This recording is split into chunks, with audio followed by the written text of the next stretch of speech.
She was running, not the kind of running she did at 5 in the morning when the market vendors were setting up and the streets were still half asleep and she needed to clear her head.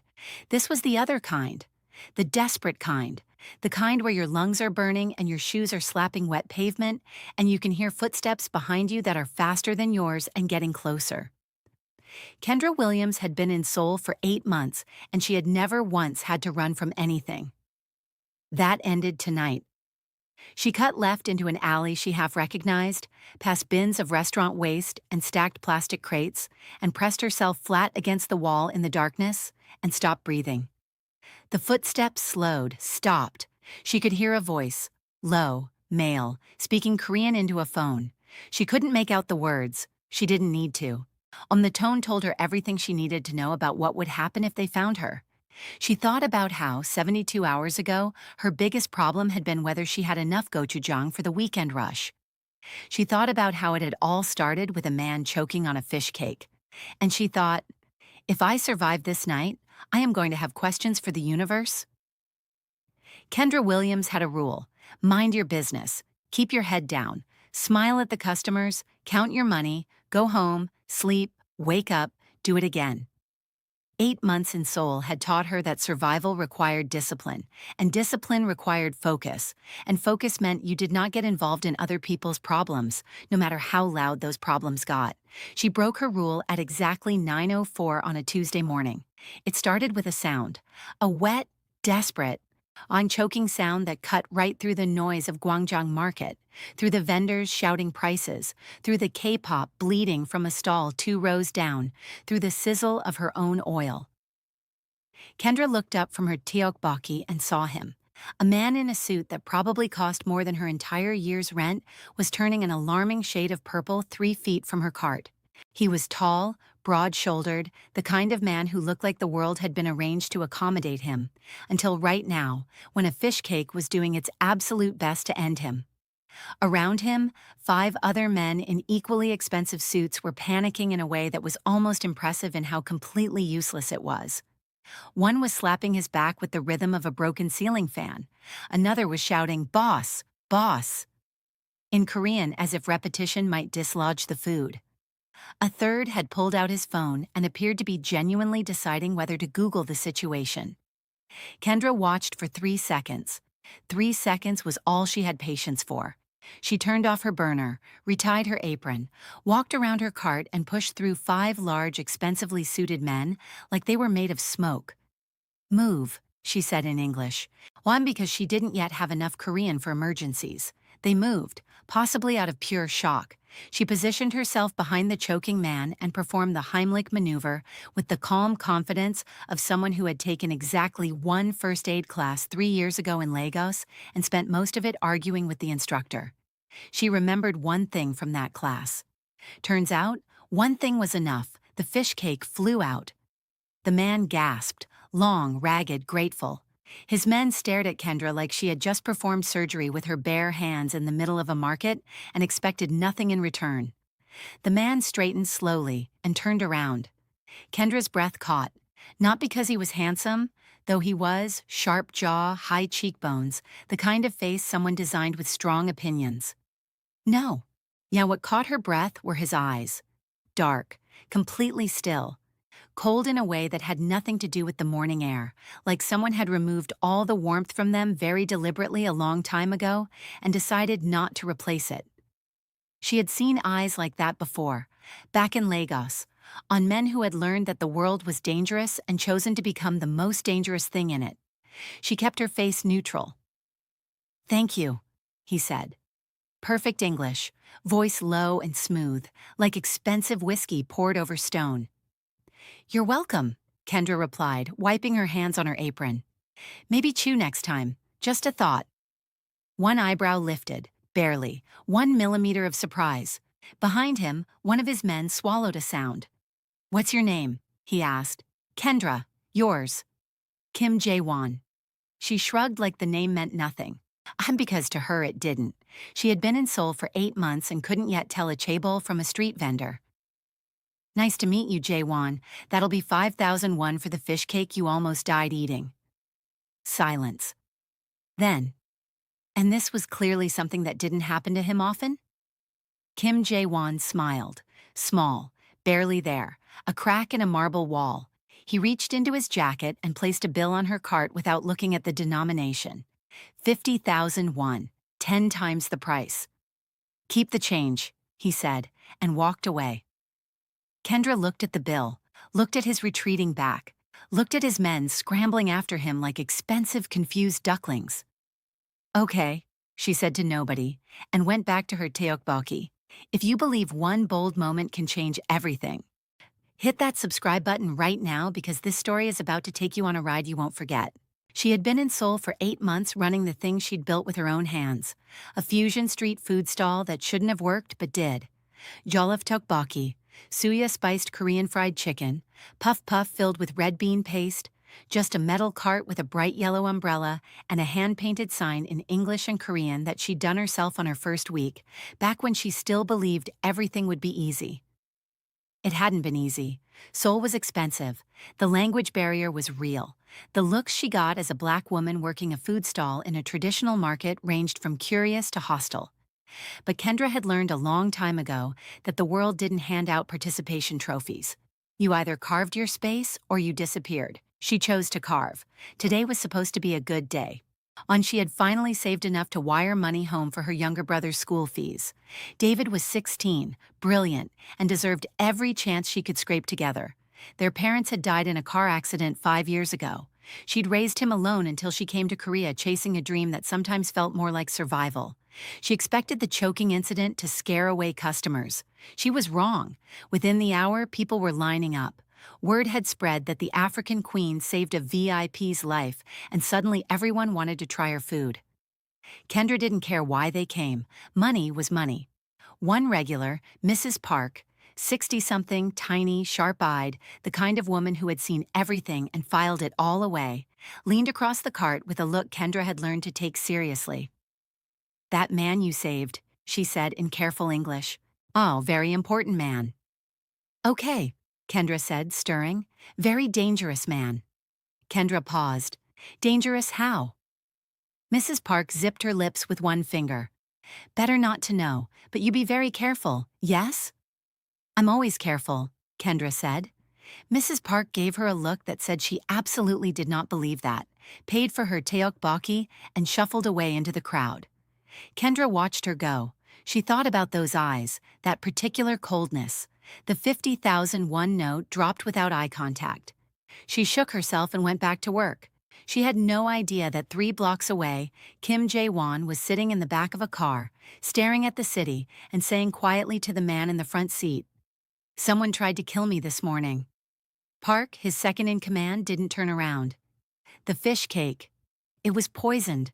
Whoever did it will know by tonight that it failed." A pause. "They'll start looking for what went wrong. They'll find her." Silence. "What do you want to do?" Park asked. Jae-won looked out the window. "Bring her to me tonight," he said. Politely. The black car pulled up at closing time. She recognized 2 of them immediately. The tall one with the scar, the young, nervous one. Same men, different energy. The morning's panic was gone, replaced by the settled calm of people following instructions. Kendra put down her cash box and crossed her arms. "Miss Williams, Mr. Kim would like to speak with you." "Does Mr. Kim know phones exist?" "He prefers in person." "And if I prefer not to go?" The pause was an answer. She thought about running. She knew this market better than they did, knew the back alleys, but something stopped her. If they wanted to hurt her, they wouldn't be standing here asking. "If this turns out to be some kind of sacrifice ritual," she said, "I want it on the record that I objected." The scarred one blinked. Understood. She got in the car. The building they took her to looked like power made physical. All black glass and clean edges, rising above the city like a statement. Inside, marble floors she could see her face in, art on the walls that cost more than her parents' house, silence that had texture. Her sneakers squeaked with every step. She stopped trying to muffle them. Top floor, floor-to-ceiling windows, the whole city spread below like a carpet of light. He was behind a desk when they brought her in. Black shirt, sleeves pushed up, tattoos on his forearms that told stories she'd probably never hear. He stood when she entered. "Ah, Miss Williams, thank you for coming." "I didn't have much of a choice." She sat down without being invited. "Your men are very persuasive, in a possibly mob-affiliated kind of way." His lips twitched. "Perceptive. So you are mob-affiliated." "We prefer private security and logistics." "That's a very expensive way to say mob-affiliated." He almost smiled. Then he slid an envelope across the desk. She opened it. Her fingers went still. More cash than she'd seen in one place since arriving in Korea. Neat and banded and unreasonably generous. "This is too much," she said. "You saved my life." "You choked on a fish cake. It wasn't exactly a bullet." His expression changed. The slight ease drained out of it like water through a sieve. "That fish cake," he said quietly, "was poisoned." And just like that, Kendra's world tilted on its axis, and the room felt smaller. "Someone laced it before it reached the market," Jaewon said. He spoke with the calm of a man discussing the weather, which somehow made it worse. "You performing the Heimlich removed most of the compound before it could enter my bloodstream. You didn't just save my life, Miss Williams. You exposed my enemy's method." She stared at him. "I accidentally foiled an assassination." "Yes. And you're telling me this because by tomorrow morning, whoever tried to kill me will know they failed. They will want to understand why. They will look at every variable." He paused. "And one of those variables is you." Kendra stood up so fast her chair scraped. "No, I sell food. I pay my taxes when mostly. I do not do any of this." "It's too late," he said. Not unkindly, just factually.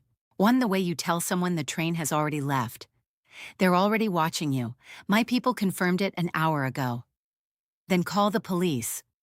"I am the police," he said quietly. "In this part of Seoul, I am the only law that matters. There is no version of this where the authorities keep you safe from what's coming." Her hands clenched. She wanted to scream, wanted to throw the envelope at him, wanted to wake up and find this was a very specific and unkind dream. Instead, she breathed, her mother's technique. In through the nose, out through the mouth, until the panic slowed enough to think. "What do you want me to do?" she asked. "Stay close to me. Let me protect you while I find who's responsible." "I don't know you." "You know enough. You know I don't waste time on people who don't matter to me." He held her gaze steadily. "One, you matter. Not as a debt. As a responsibility I brought to your door."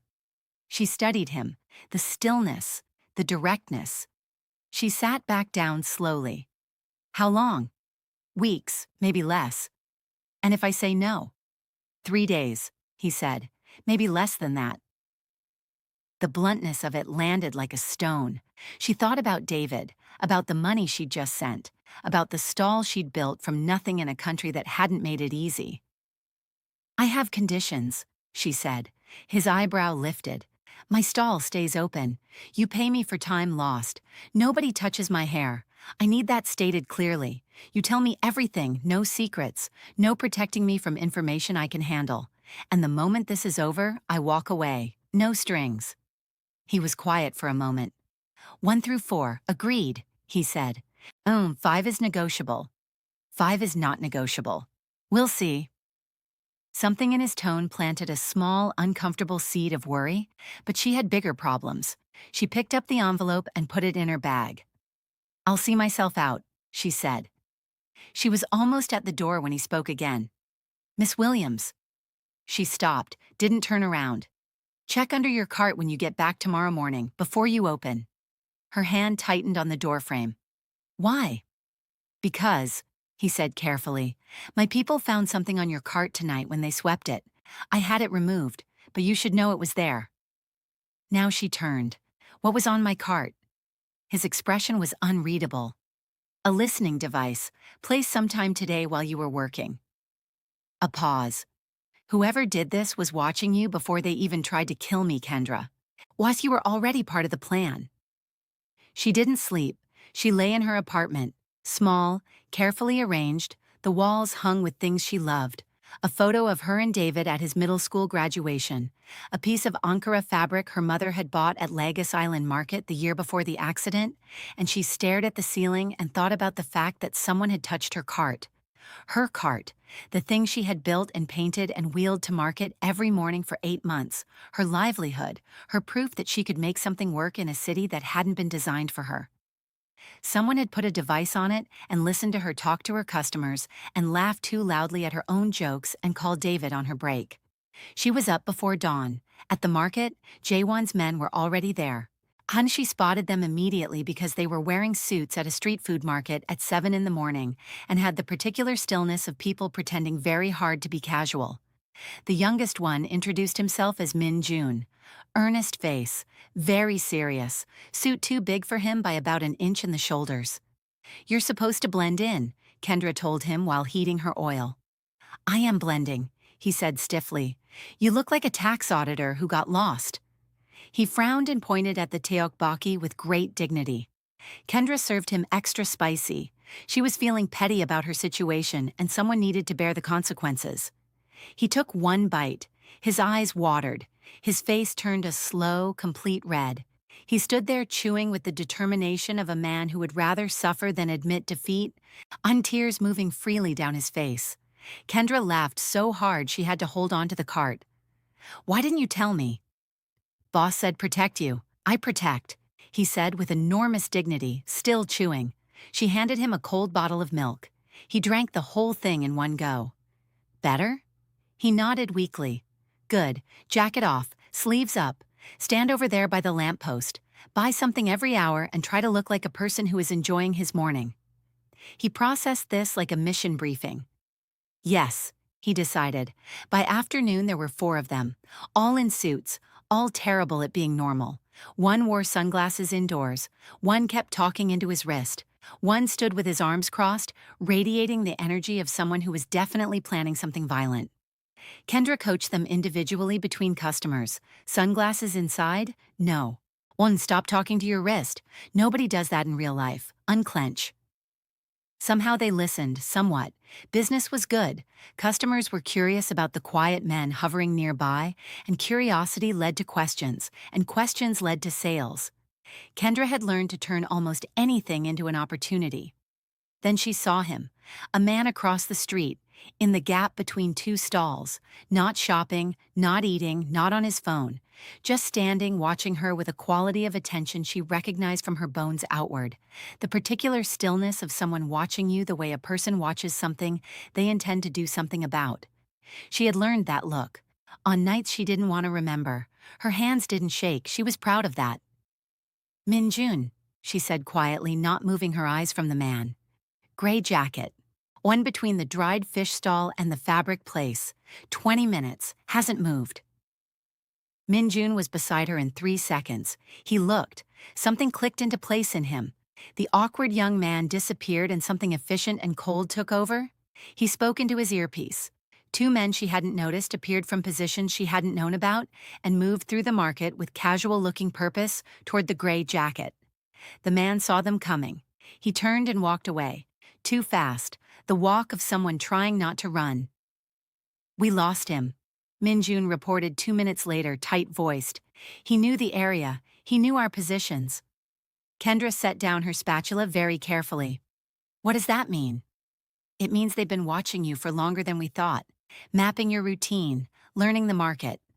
A pause. They were ready for us." She walked into the alley beside her stall, her break alley, and let herself be tired for 10 minutes where nobody could see it, and leaned against the brick wall. Her phone buzzed. Unknown number. She opened it. "Pretty stall. Would be a shame if something happened to it."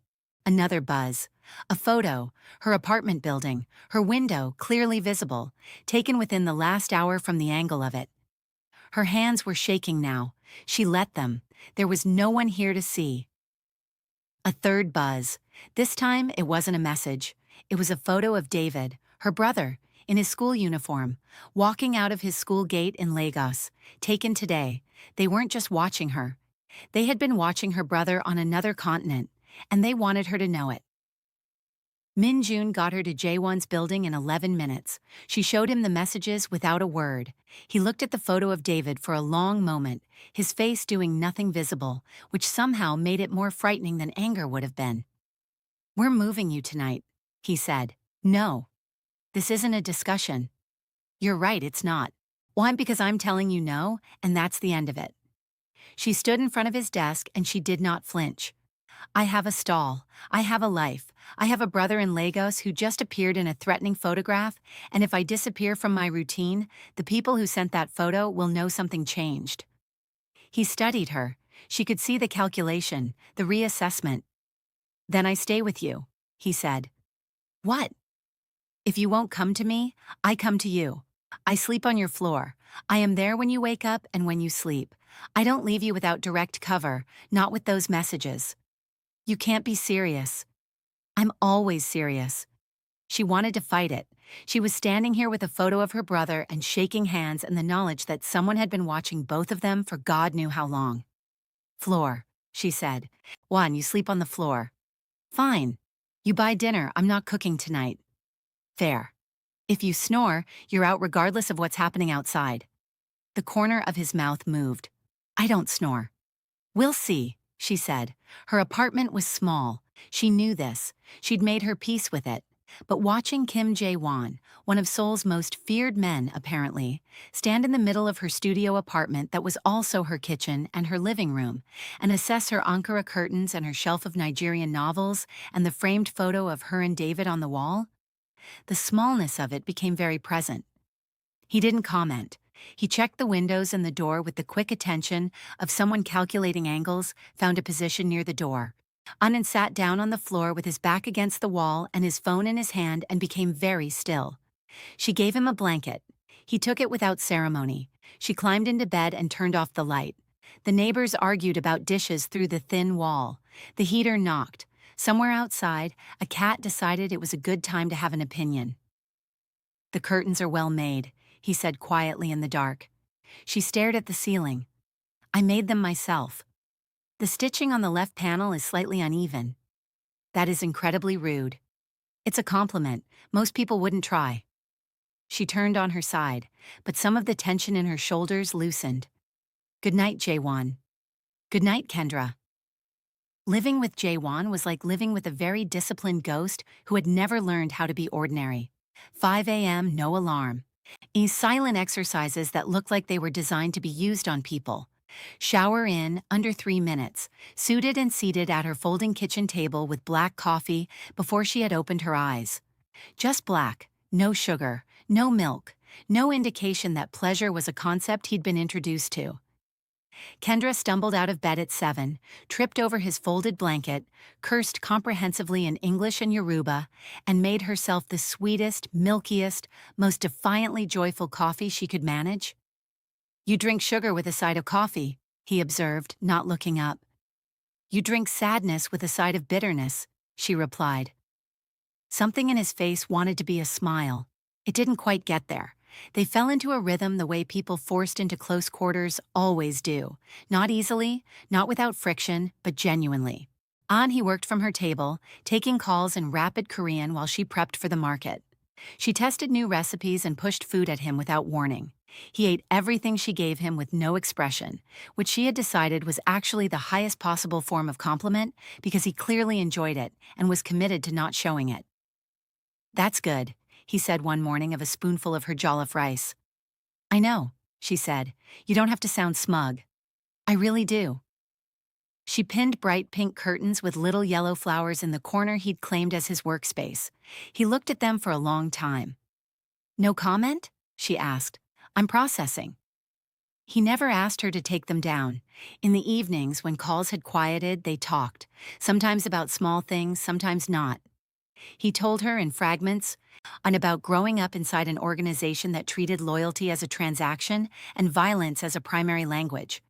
She told him about her parents' accident, about being 22 and suddenly responsible for an 11-year-old boy who kept waking up at night calling for people who weren't there anymore. "You've been carrying a lot for a long time," he said one evening. "So have you," she said. He went quiet in the way he did when something landed differently than expected. Yes, he said finally. I have. She would later understand that this was the moment the thing between them shifted. Not dramatically, just quietly the way tides move. By the time you notice, it's already happened. On the fifth night, she woke at 2 to find the floor empty. She found him at the window, looking out at the city, shirtless. On she saw his back clearly. Scars, old ones, pale and settled, more than 2, more than 5. Whatever had made them had happened more than once and had been serious each time. Can't sleep, she asked. I was thinking. About what? About the people I haven't found yet? About whether I'm missing something. He didn't turn. In this work, what you miss is what kills you. She came to stand beside him. The city was spread out below, millions of lights, millions of people. Do you ever regret it? She asked. All of this. He was quiet for a moment. Every day, he said, and I'd do most of it again. The world I was born into didn't offer many other doors. Do you ever regret saving me? She turned to look at him. No, she said. I'd do it again too, even knowing everything. He finally looked at her. Something moved behind his eyes, not quite emotion, not quite the absence of it, something that lived in between. Then his phone lit up on the windowsill. He looked at it. The change in him was total and immediate. Every inch of the man at the window, the one who had just been something close to honest, vanished, and Kim Jae-won came back in his place, jaw set, eyes clear and cold. What? She asked. He looked up from the screen. They found your brother. She didn't collapse. She wanted to. Instead, she stood very still in the middle of her small apartment and breathed through the thing that was trying to drown her. I have people in Lagos, Jae-won said, already on his phone, already moving. I can have someone with him in under an hour. He's 16, she said. Her voice came out flat. He doesn't know any of this is happening. Ami thinks I sell regular food at a regular market. Kendra, look at me. She looked. I will not let anything happen to him. I'm telling you this as a fact. Trust me for 1 hour. Why should I trust you? She said, not angry, genuinely asking. Because I'm all you have right now, he said, and because I understand what it means to have one person you can't afford to lose. Something in the way he said it made her look at him differently, like there was a door in him she'd just seen for the first time. 1 hour, she said. He made 3 calls in rapid Korean. Then he opened his laptop on the table and turned it toward her. 43 minutes later, she was looking at live video of her brother. David was on a sofa in a clean apartment in Lagos, looking confused and mildly offended.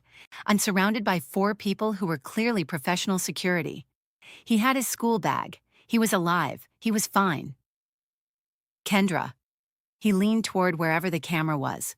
What is happening? These people showed up and said, I know, baby, I know, just listen to them. You're safe, are you okay? I'm fine but extremely confused and also hungry. Tell them what you want, they'll get it. I will explain everything soon, I promise. Just stay there. Are you safe? He asked, and his voice did the thing it did when he was trying to be older than 16 and not quite managing it. Yes, she said, I am.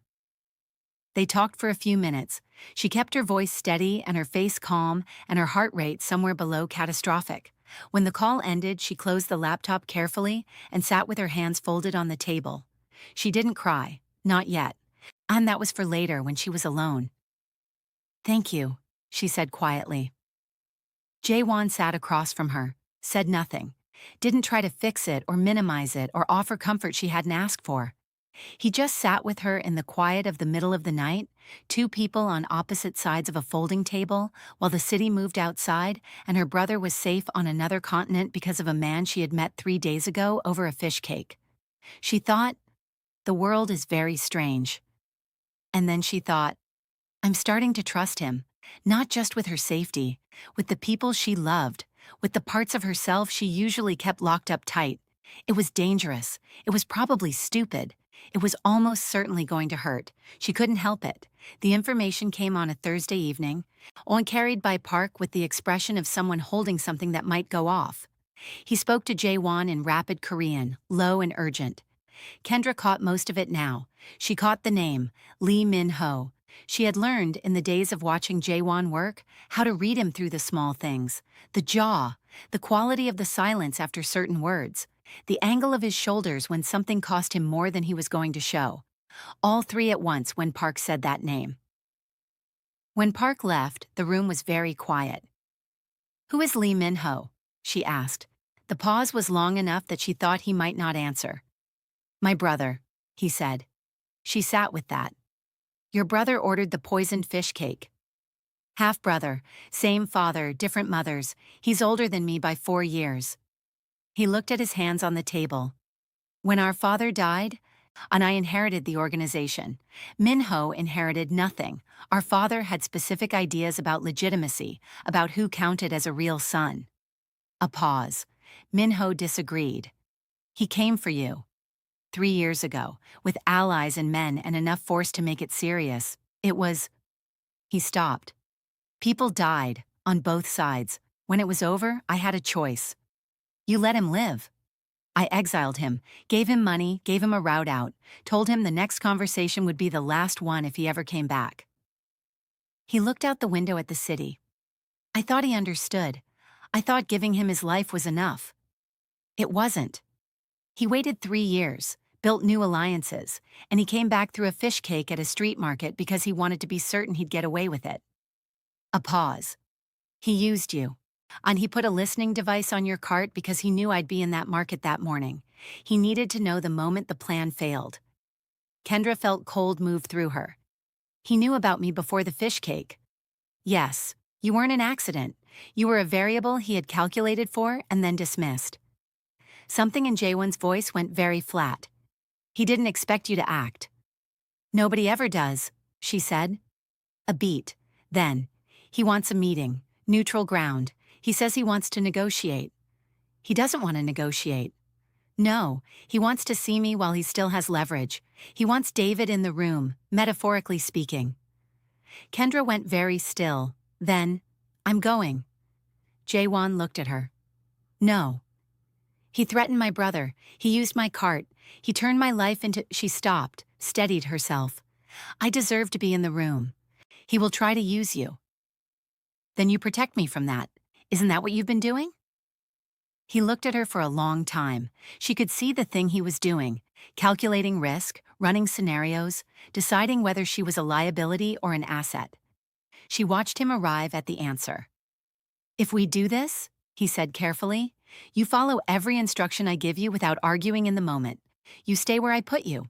If something starts, you get down and you stay down. Are we clear?" "Clear." "I mean it, Kendra. This is not a market argument. This is not a disagreement that ends with someone's feelings hurt. This is life and death, and I need you to understand the difference." "I understand," she said, "and I understand that hiding doesn't work. Running doesn't work. And my mother taught me that eventually you have to stand and face the thing. So that's what I'm doing." Something moved through his expression. A wall, coming down just slightly at the edge. "Your mother was wise," he said. "She was, and she would also tell me that if the plan goes sideways, I'm allowed to improvise."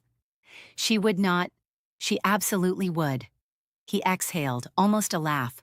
3 days, he said. "I need 3 days to position correctly." 3 days, she agreed. The warehouse sat on the city's edge in the kind of district where buildings were far apart and streets were quiet and nobody came by accident. Kendra wore all black. Jaewon's instruction? Practical, he said. She added red lipstick. Oh, and if she was going to face the man who had touched her cart and photographed her brother and tried to kill the person she'd saved at 9 in the morning 3 days ago, she would do it looking exactly like herself. The inside was cold and high-ceilinged, full of the echoing emptiness of abandoned spaces. Her footsteps sounded too loud. She could feel the presence of Jaewon's men around the perimeter without being able to see them, which was how she knew they were good. They waited at the center of the open floor, Jaewon still, Park flanking him. Kendra slightly behind and to his right, where he had placed her. The opposite doors opened. Min-ho came in with twice the visible men. He looked like Jaewon the way a rough sketch looks like a finished portrait. Similar materials, similar frame, but something in the execution that was off. And where Jaewon's stillness was chosen, Minho's was brittle. Where Jaewon's eyes were cold, Minho's were hungry. It was the difference between a man who had made peace with what he was and a man who was still furious about it. "Brother," Minho said in Korean. "Minho," Jaewon replied. In English, deliberately. Minho's gaze moved to Kendra, over her slowly, with the laziness of someone who thought he was allowed to look at whatever he wanted. "So this is the African woman," he said in perfect, expensive accented English, the one who couldn't mind her own business. "I have a name," Kendra said clearly. "Kendra Williams. Since you've been in my life without my permission for 2 weeks, we should at least be on a first-name basis." Something flickered in Minho's eyes. "I like her," he said to Jaewon. "Oh, I'm too bad she made the wrong choice." "I didn't make a choice," Kendra said. "I saved a man who was choking.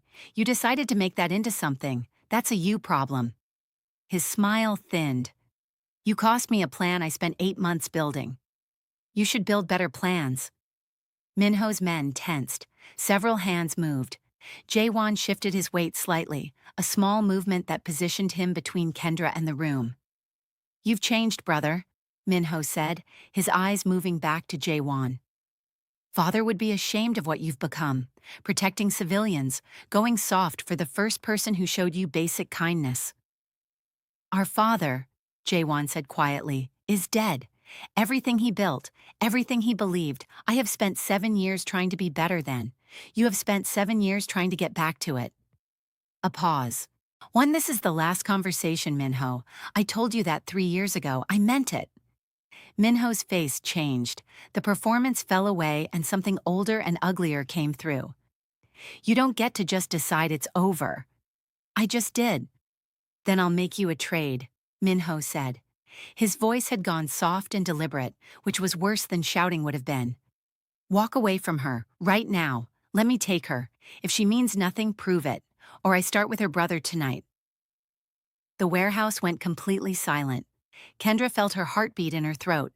She kept her face still, and her breathing even, and she thought about David asleep in Lagos, and about the fact that she had promised Jaewon she would follow his lead. She waited. Jaewon said nothing for a long moment. Then he laughed, not a warm laugh, not a polite one. On the laugh of a man who has heard something so far beneath him that amusement is the only appropriate response. Cold and completely empty, and somehow, from him, more frightening than a threat. "You think compassion is weakness," he said softly. "Yes." "Then you've already lost." He looked at Minho directly. "And your men found nothing, because I moved David 2 hours ago." Kendra was already going down, not from fear, from the promise she'd made. She dropped, covered her head, felt Park's hand close on her arm and pull her behind a concrete pillar so fast her knees hit the ground hard. She stayed down. She watched through the gap between the pillar and the floor. And what Jaewon's men did in the next 90 seconds was precise and fast and very difficult to watch, and she watched all of it because she needed to understand what she had walked into and what had kept her alive in the weeks before this moment. When it was over, Minho was on his knees at the center of the floor. His men had their hands up.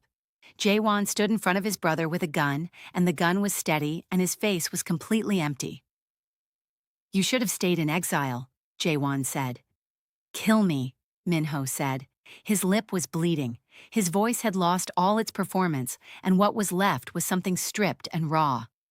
"Prove you're still what father made us. Prove she hasn't ruined you." Jaewon's finger rested on the trigger. Kendra stood up. Park reached for her arm. She shook him off without looking at him and walked forward across the open floor, past the surrendered men, past the aftermath of everything that had just happened, until she was standing beside Jaewon, looking down at the man on his knees. Minho looked up at her.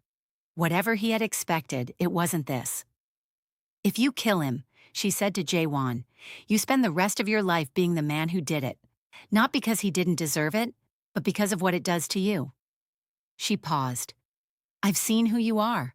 I've seen you at 5 in the morning before you think anyone's watching. I've seen you sit with me in the middle of the night without saying a word, because I needed someone to sit with me.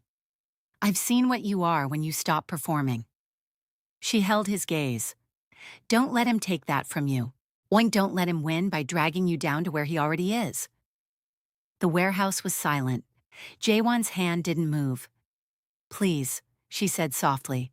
You have been trying for 7 years to be something different from what this world made you. Don't stop now. Not for him. The silence stretched so long she started to think she had miscalculated. Then, slowly, Jaewon lowered the gun. Take him, he said. His voice was rough at the edges. Maximum security. He doesn't walk out of a supervised room for the rest of his life. As Minho was hauled to his feet, he looked at Kendra. The fury was still there, but underneath it, something she hadn't expected. He'll get you killed, Minho said. This world always takes what you love most. Maybe, Kendra said, but that's not a reason to stop loving things. Minho had no answer for that, and they took him out. Outside, in the cold night air, Kendra stood with her face tilted up and breathed. She was shaking. She hadn't noticed until now, with nothing left to brace against. Jaewon came to stand beside her. He was quiet for a long time, and she was grateful for that. You broke the rule, he said finally. Which one? You improvised. Your plan worked. My addition just made it cleaner. She looked at him sideways. Are you all right? He was quiet for a moment. Honestly quiet, not the controlled kind. I wanted to pull the trigger, he said, more than I've wanted almost anything in years. I know. And I didn't.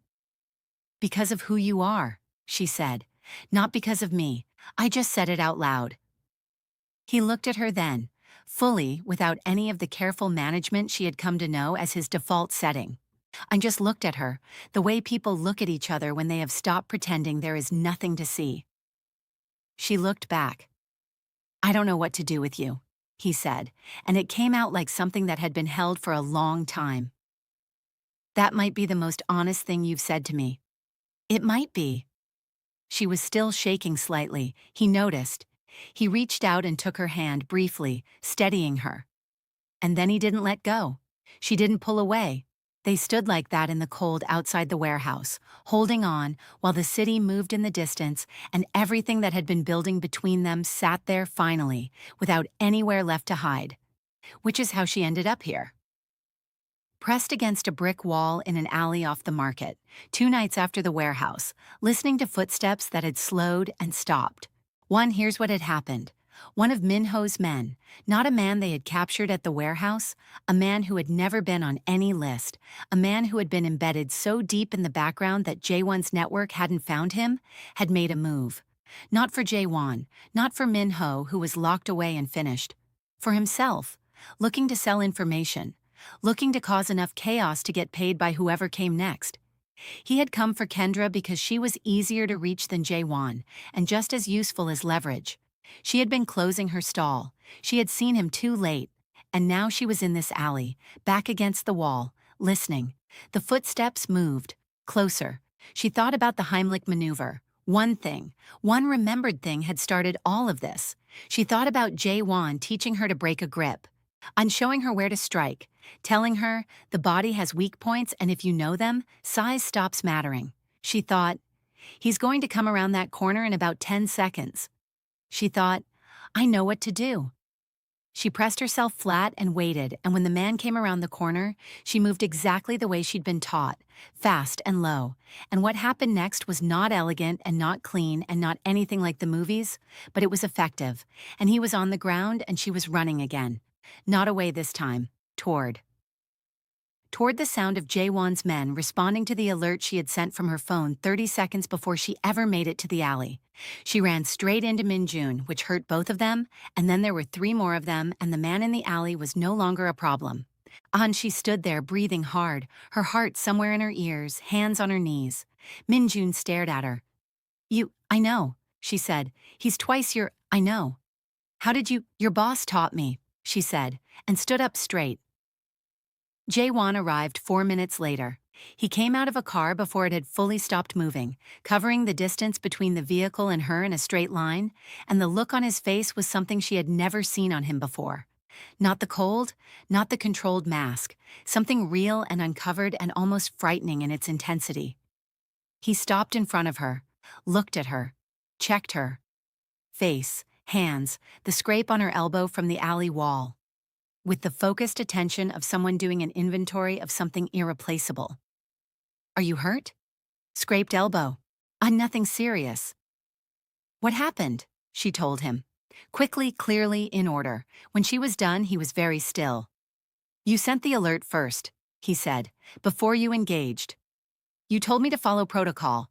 I followed protocol and then I handled the 12 seconds before backup arrived? Something moved through his face, something that took her a moment to name: pride. Come here, he said.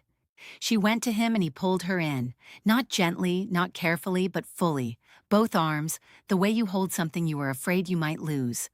And she felt his heart beating too fast under her cheek and understood that for all his stillness and all his control, he had been scared. I'm okay, she said into his jacket. I know, he said. His voice was rough. I know you are. You can let go now. In a minute, she didn't argue. And the man from the alley gave them what remained of Minho's external network within 48 hours. Jaewon's people dismantled it methodically, completely, with the thoroughness of closing a door permanently. The threat was over. Kendra went back to her stall. She went back to jollof tteokbokki and suya chicken and puff puff, and the customers who had become regulars who had become, in the way of small daily communities, something close to family. She went back to laughing too loudly and remembering names and making jokes in Korean that kept improving until people laughed with her instead of at the attempt. He still came by the stall most mornings, still terrible black coffee at her folding table, still calls in rapid Korean while she prepped. She still threw things at him when he was being impossible. A wadded napkin, a rolled apron, once a puff puff that he caught without looking up from his phone, which was annoying. You have very good reflexes, she said. You have very poor impulse control, he replied. They balance out, she said. He looked up from his phone and smiled. The real one. I'm the one that reached his eyes, the one that made him look like a man instead of a monument to controlled danger, the one she had apparently been the first person in years to see regularly.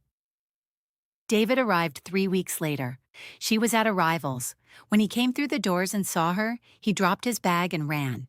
16, half a foot taller than when she'd last seen him in person, and still somehow the boy she'd held in a hospital parking lot 5 years ago.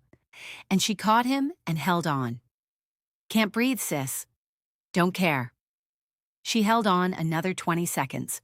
When she finally let go, David looked around at everything. The security people keeping a respectful distance, the expensive cars, Jaewon standing to the side with his hands in his pockets, on examining the floor with the focused attention of a man pretending he is not paying attention to something. So, David said slowly, this is a lot.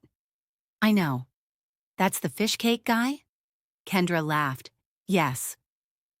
David studied Jaewon with the frank assessment of a teenager who has decided he is entitled to an opinion on everything.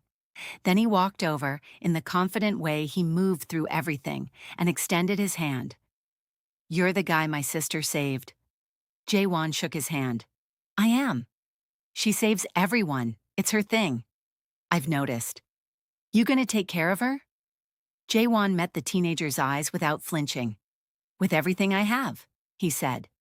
David nodded slowly, satisfied. Then he turned back to Kendra.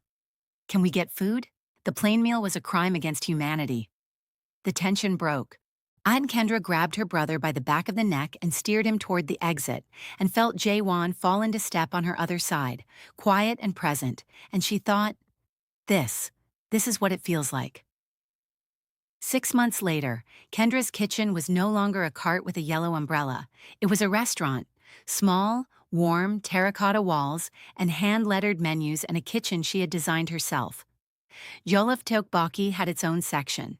The suya chicken had a waiting list on weekends.